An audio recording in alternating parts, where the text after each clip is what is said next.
Já que falamos de eletricidade estática, um fator importante para a descarga da eletricidade estática é o aterramento, né? Uma tomada tem essas polaridades aqui, né? O fase, o neutro e o terra. Terra às vezes simbolizado com esse detalhezinho aqui. Numa tomada do padrão antigo, o neutro é do lado esquerdo, o fase do lado direito e o terra no centro, né? Nas tomadas do padrão novo, esse neutro permanece na esquerda, o terra foi para cima e o fase à direita. Alguns equipamentos, como no breaker, por exemplo, é muito importante que essa polaridade seja no lugar certo, né? É tanto que até em alguns filtros, algumas tomadas, eles botam a nomenclatura. Não sei se dá para enxergar aqui. Ele tem um Nzinho escrito aqui. Aqui tem esse símbolozinho de terra que eu falei, que é pro terra. E esse aqui é o fase, não tem mais nenhuma simbologia, porque se esse é o neutro e esse é o terra, só sobra o fase. Então é muito importante ter esse aterramento na posição correta. E assim como é importante ter o terra, né, na tomada, uma coisa que a gente nunca deve fazer é isso. É arrancar o conector do terra, porque aí não adianta ter na tomada, mas se ele não tiver aqui não vai funcionar. Ou utilizar esses eliminadores de terra, né? Tanto eles como o uso do T também é muito perigoso utilizar T, né? Ele pode causar má contato, aquecimento e até incêndio.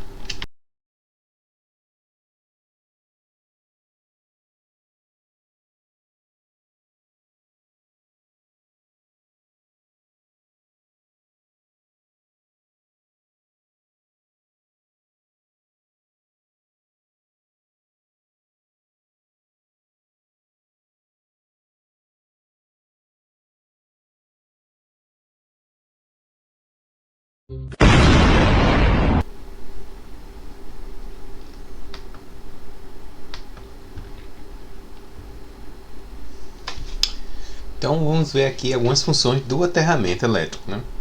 O aterramento ele tem a função mais básica, né? A principal função dele é proteger o usuário de descargas atmosféricas, né? O usuário e o equipamento. Então, em caso de uma descarga atmosférica, um raio caindo na rede elétrica, ele vai ser encaminhado para o aterramento se esse tiver. No caso, se não tiver e o usuário estiver tocando o equipamento, essa corrente vai seguir pelo usuário, né? Então, teve até um colega meu já aconteceu um caso desse. Ele estava tocando baixo num dia de chuva, não tinha essa proteção e o raio quase matou ele. Por conta de descarga e na falta do aterramento, né? Outra função do aterramento é a descarga de eletricidade estática. A gente já mostrou os efeitos, né, da eletricidade estática, o risco que pode causar um incêndio, queima de componentes eletrônicos. Então, com aterramento, essa estática também vai ser neutralizada para esse polo, né, o polo do terra. E outra função também é alguns componentes só funcionam com esse aterramento corretamente, né? Principalmente esses filtros de linha, ele precisa do aterramento como referência para o zero. Fusível também, quando tem um curto, ele tende a desviar um curto, uma sobretensão, um pico de tensão, ele tende a desviar essa corrente para o aterramento e termina disparando, né? Um fusível disjuntor.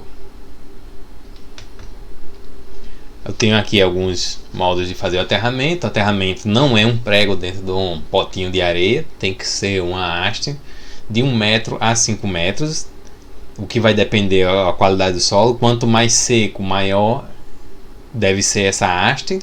E se uma só haste não resolver fazer formações, né? Uma só haste ela tem que ficar ali num local relativamente úmido e que seja bom condutor. O solo seja bom condutor. Tipo, se for muito pedregoso, não vai ser condutor. Arenoso também não. Argiloso é melhor para conduzir, né?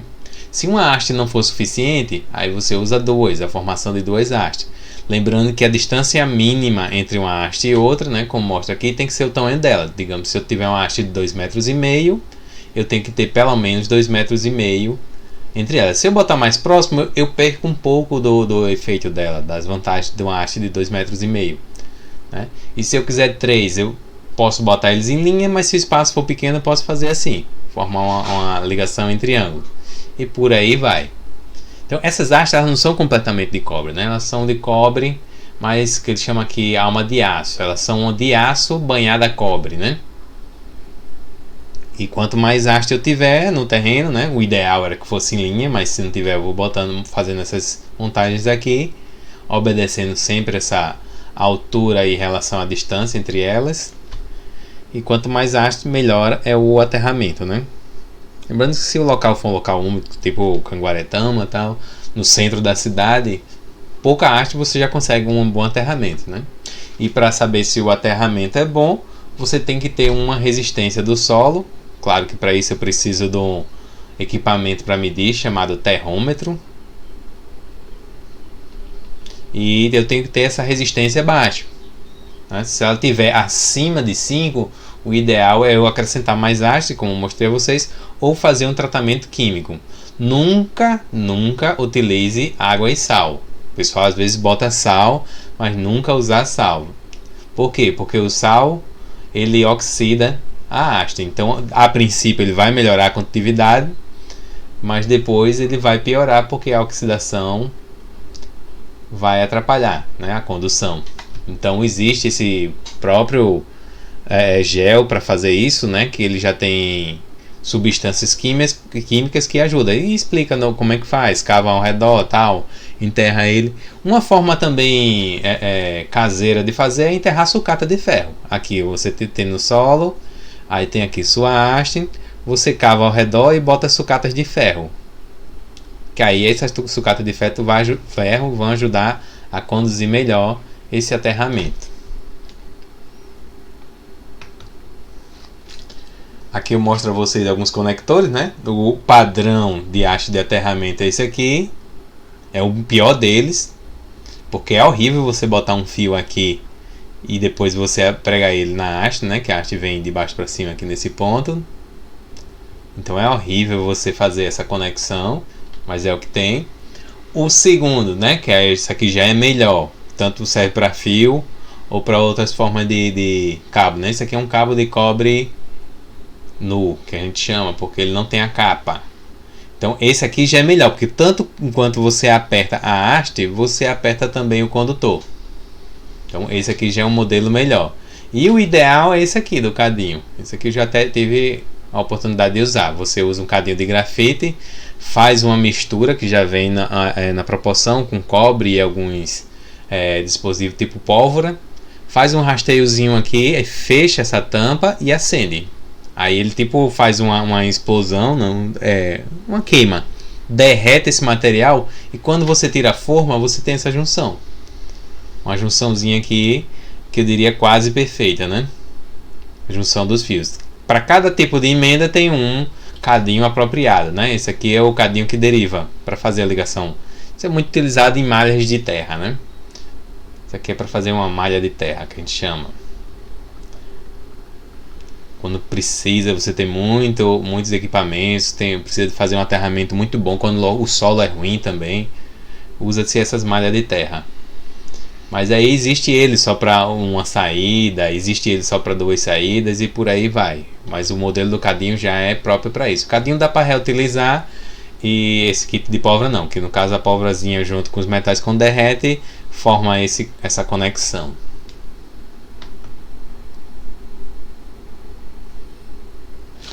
Sobre os fios, a gente vai ver aqui que eu tenho fase, né? Já falei muito do terra, mas eu tenho fase, que é o desenho que dá choque. Claro que nunca deve mexer em tomadas com ela ligada, sempre tem que desligar. Mas para fazer as medidas com o multímetro ou com a chave teste, ela tem que estar ligada para você saber qual é o fase. O neutro é o que volta a corrente. Seria teoricamente o que não dá choque, mas claro, se tiver algum problema na rede, na rua, pode acontecer do neutro chegar a dar choque, né? Então a corrente trafega em ambos. Você imagina aqui, ó, você tem um fase, um neutro, tem aqui um equipamento qualquer, digamos, vou botar aqui a simbologia de um motor, e a corrente vai por aqui, passa pelo circuito e volta pelo neutro.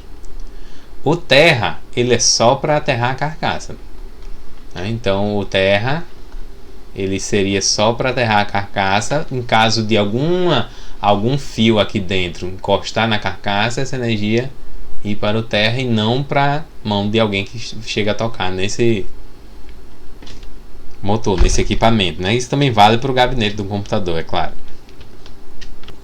E para que a gente fala tanto de aterramento e evitar choque? Eu vou explicar a vocês o perigo do choque elétrico, né? O choque elétrico é uma corrente que passa pelo corpo, né? E causa efeitos físicos, sensações, desde sensações desagradáveis, lesões até a morte. Então, uma corrente de 1 mA você pode começar a sentir, vai depender de umas pessoas menos sensíveis e nem chega a sentir. A de 10 mA já começa a agarrar, você já começa a tentar ficar aquela sensação de ficar colado, né? 16 mA já é o máximo tolerável. A partir disso aí já começa a machucar, né? Então aqui já é uma sensação bem incômoda. 20 mA, lembrando que eu estou falando de corrente, que é corrente que é o que mata a pessoa. A tensão só vai dizer se você começa a sentir ou não o choque, vai romper ou não a condutividade, né? Então aqui de 20 mA você já pode ter uma parada respiratória se esse choque for entre um braço e outro, né? Se o choque passar aqui entre uma mão e outra, ele vai percorrer o pulmão e até mesmo o coração.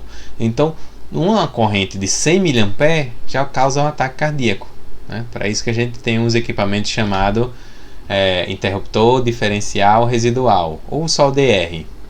A gente vai ver mais na frente ele desarma se a corrente for acima de um determinado valor menor que 100 mA. Então 2 amperes já é uma corrente altíssima, já causa logo parada cardíaca, e 3 amperes já é mortal. Então muito cuidado com a eletricidade. Isso aqui é uma instalação do aterramento, né? Você pode até ter na rede os fases chegando, sai cada um para um setor da casa, né? Digamos, aqui vai para a sala, aqui vai para a cozinha, esse outro é para o banheiro e tal. O aterramento, eu tenho que ter a artezinha enterrada, ligada aqui, e na entrada da casa esse neutro pode até ser aterrado, mas eu tenho que sair um fio de terra indo para cá. Então ele fala até aqui, ó, quando você não tiver um aterramento, você chama um eletricista verdadeiro, não é um cara curioso que vai fazer qualquer coisa não. Nessas casas mais novas você já tem uma instalação diferente, você tem esse aterramento chegando na casa, ó. Não sei se dá para ver aqui, ele chega daqui em algum ponto e eu tenho aqui uma barra de terra, né? Essa barra aqui, para cada circuitozinho, digamos, chega aqui os fases, sai um fase para o banheiro, sai um neutro, que esse aqui é a barra de neutro, né? E a cor padrão do neutro é azul. Esse aqui é uma barrazinha de terra, que a cor padrão é verde. Então para cada circuito sai um fase que passa pelo disjuntor, um neutro que vem dessa barra e um terra que sai dessa barra. Não adianta aproveitar o terra e o neutro do caminho não, porque aí, principalmente o neutro, porque é a corrente que vai e volta, você vai sobrecarregar esse fio se aproveitar do caminho. E o terra tem que ser um saindo de cada circuito, para poder não ter um acúmulo de tensão, né?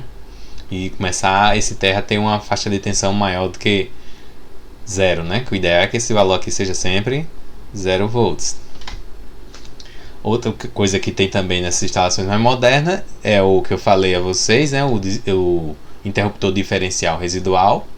Veja aqui, ó, que acima de 30 mA ele já desarma. 30 mA, ó, tá nessa faixa aqui. Teria risco de parada respiratória, mas como ele é bem rápido, não chega a ter isso. Depois você chega a sentir a sensação de choque e tal, mas ele desarma. Então o que é que ele faz, o DR? Ele olha a corrente que vai pelo fase, passa lá no seu computador, seja lá qual for o seu equipamento, e olha que volta pelo neutro. Se essa aqui for igual a essa, que é para ser, tá tudo ok. Agora, se tiver um vazamento de corrente pelo aterramento, ele vai ver que aqui vai ter uma corrente maior que essa aqui. Essa aqui vai ser menor. Então ele vai desarmar quando essa diferença entre uma e outra for maior que 30 mA. Então ele vai e desarma. E isso já protege a pessoa de um choque. Então isso aqui hoje já é obrigatório há muito tempo, aliás. Se eu não me engano, desde o ano de 2000 já é obrigatório, mas muitas casas ainda não tem, né? Porque enquanto um disjuntor normal aqui é na faixa de 10, 15 reais, um desse aqui tá na faixa dos 70 reais ou até mais, que deve ter dado uma subida de preço. Então o pessoal não tem, mas eu acredito que a maioria das vidas vale mais do que 70 reais. E outro que é ainda mais moderno que o DR é esse DSP, que é esse aqui. Ele protege de surto. Veja que quanto esse aqui trabalha na casa dos 30 mA, esse aqui trabalha na casa dos 20 kA, né? O máximo dele. Então, esse aqui, ele está ligado ao Terra, não sei se dá para ver aqui, e aqui está ligado às fases, a fase que vem para casa.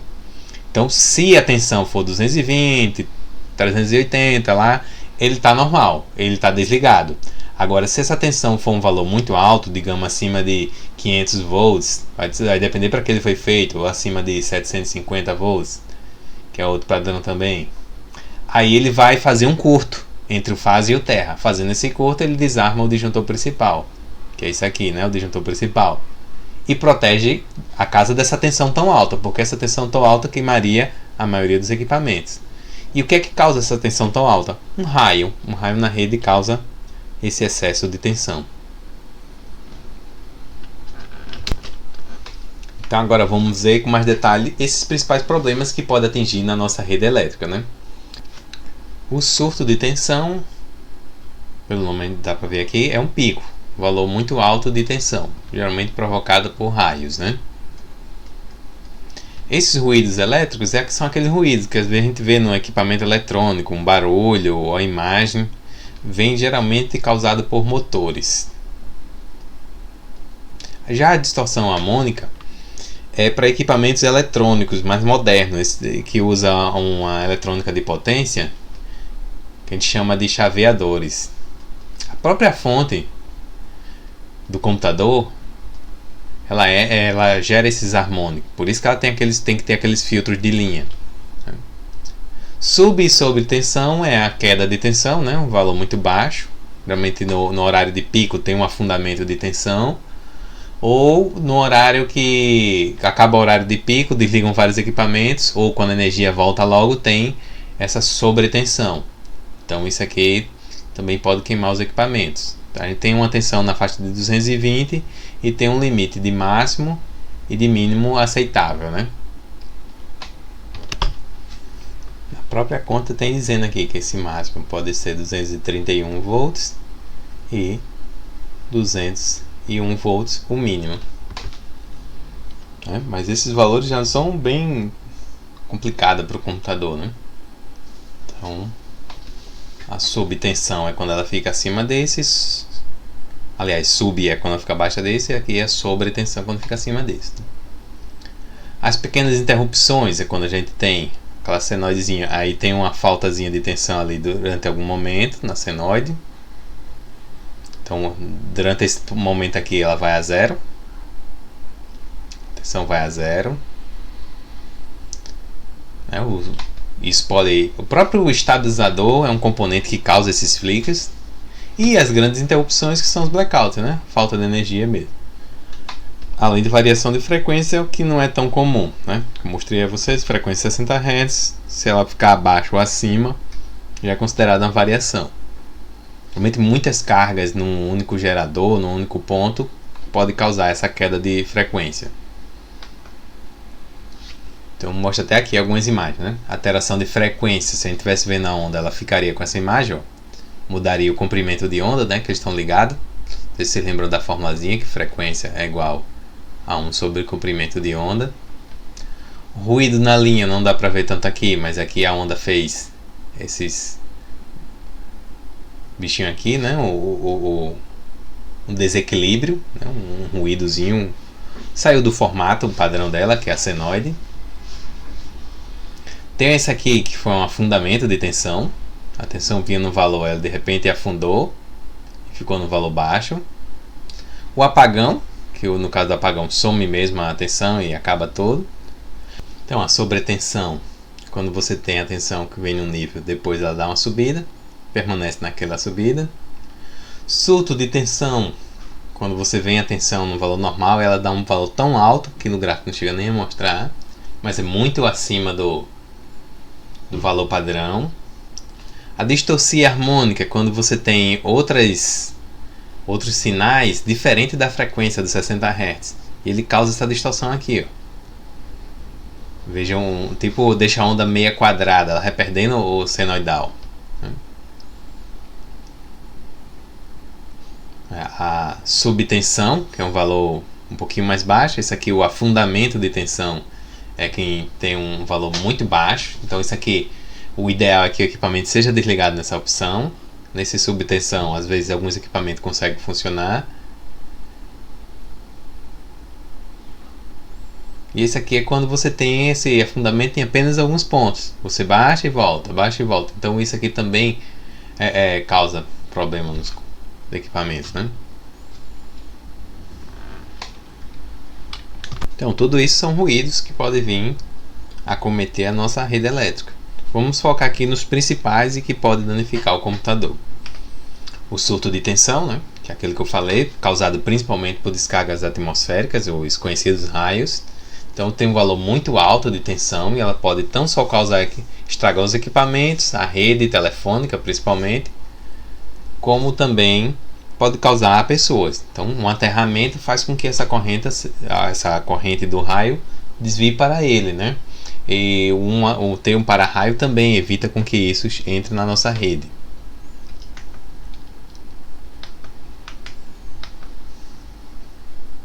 Os ruídos de linha, como falei lá, não dá para ver também naquela imagem. Mas aqui eu mostro esse ruído causando alguns pontos. Ó.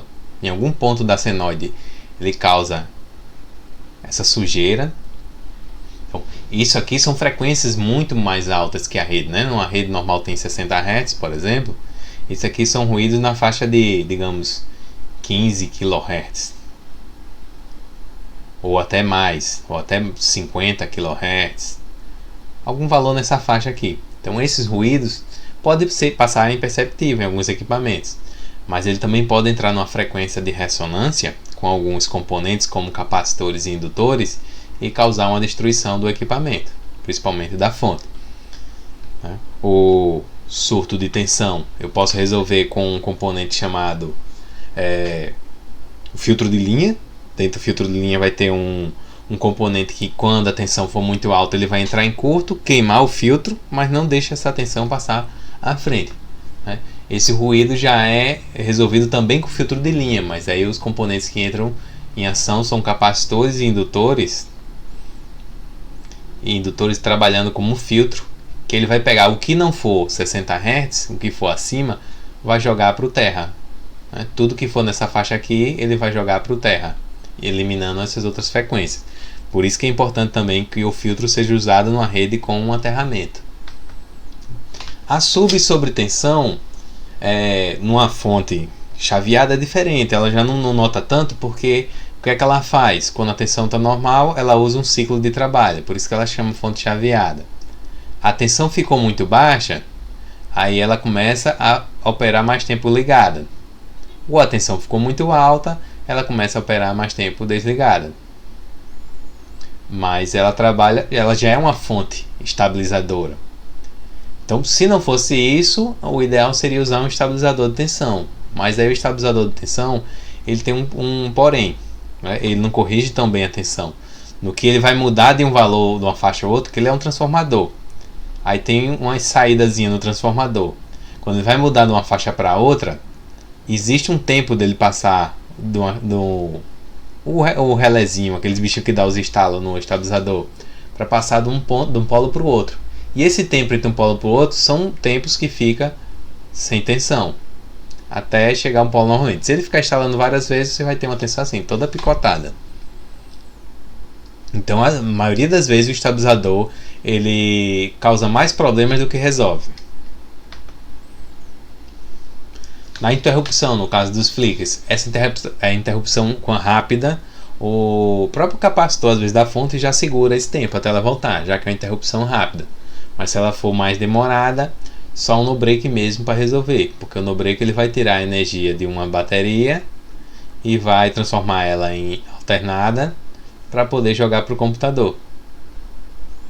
Então só o no break que vai resolver isso. Mas se ela for rápida, a fonte resolve. Se isso ocorrer com muita frequência, a fonte também pode danificar.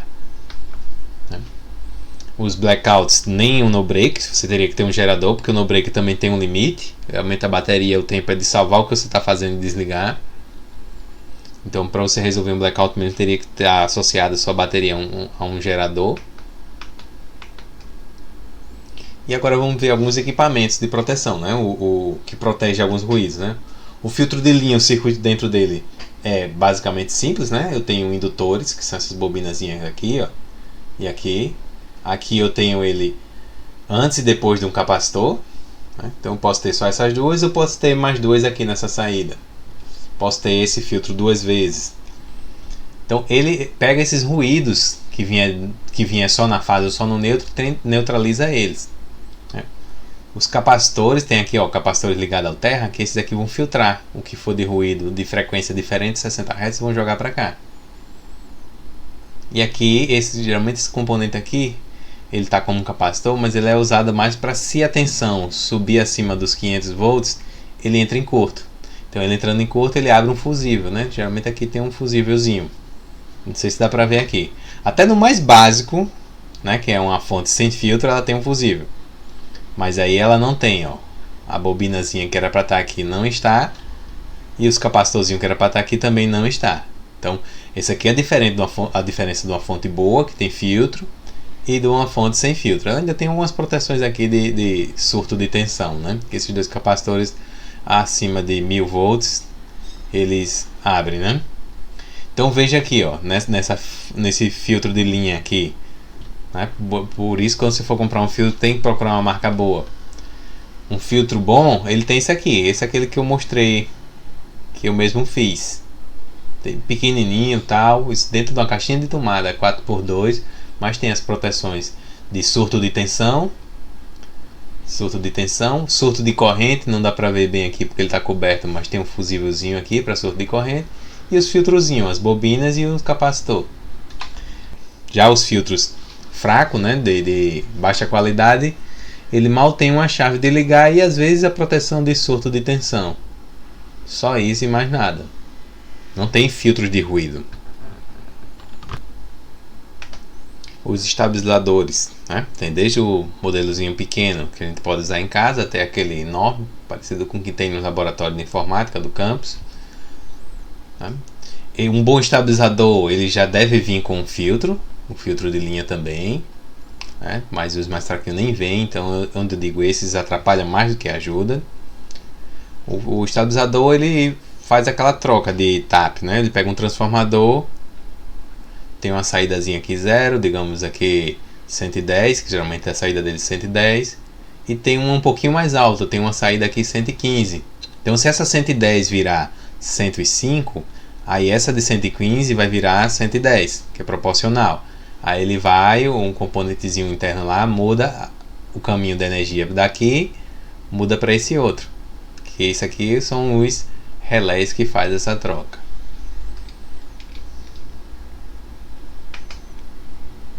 Os no break já tem uma função mais avançada, né? Você vê que ele tem, além do filtro de linha, além da estabilização por transformador, esse aqui está sem, mas ele tem baterias. Os modelos mais simples têm bateria interna, né? A bateria vai nesse espaço aqui. Você dá para ver que tem um vazio. E nos modelos mais avançados a bateria vai até externamente. Tem até uma conexão para usar a bateria externa. Então nesse modelo ele faz assim, ele funciona como estabilizador, a tensão entra, né? Passa aqui, ele já joga para 12 volts e fica sempre alimentando a bateria e usa sempre essa saída da bateria. Transforma esses 12 volts, né? Ele pega assim, digamos, 220 volts AC, transforma em 12 volts contínuo, depois pega esses 12 volts e transforma em 110 volts AC. Então daqui é que vai para o computador. Aí você diz, para que ele fica fazer essa transformação toda? Não tem perda? Tem, perda sim. Mas qual a vantagem? Faltou 220, aí ele continua tirando esses 12 volts aqui. Por quê? Porque esse 12 volts está numa bateriazinha. Tá uma bateriazinha que está fornecendo esses 12 volts. Então, enquanto tem energia, ele recarrega aqui. Quando a energia acaba, ele começa a puxar daqui. Então ele mantém essa ligação ininterrupta enquanto tiver carga na bateria, né? Acabou a carga da bateria, claro, ele vai desligar. Geralmente tem um avisozinho que vai mostrando, quando vai ficando mais fraco, vai avisando. E se precisar realmente de um sistema ininterrupto, além desse sistema bateria, para entrar instantaneamente quando faltar energia, tem um gerador, porque o gerador demora um pouquinho até ele entrar no ritmo. Mas aí, enquanto a bateria segurou, o gerador na sequência já alimenta.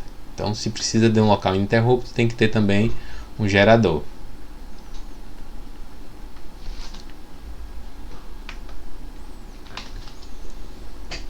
As distorções harmônicas, como eu falei, eu tenho a fundamental, que esse caso aqui é a de 60 Hz. Aqui eu tenho as de frequências diferentes, né? Digamos, essa aqui já tem a terceira harmônica, geralmente esses valores ímpares, né? A segunda seria 120, a terceira é 180 Hz. 180 Hz. A vermelha. E aqui já tem outra aqui, que já é a quinta harmônica, já é 300 Hz. Então, tudo isso aqui faz com que o resultado dessa onda deixe de ser essa senoide. Imagina você somar isso, a azul escuro, com o vermelho e a outra azul.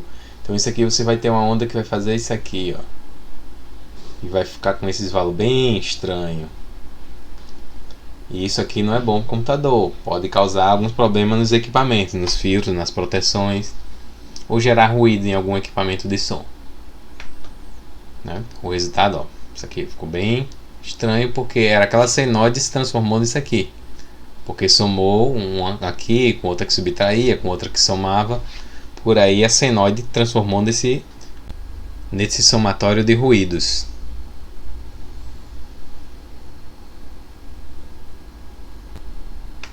Temos um quadro aqui que resume, né, os principais benefícios de cada uma das proteções, né?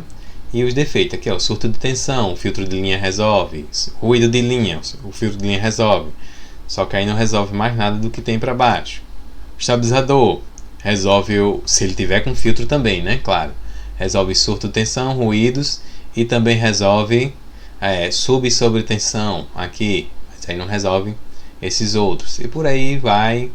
No caso, o no break, tem o no break standby, tem o no break line interactive e o online senoidal. Então, só quem protege tudo isso é o online senoidal.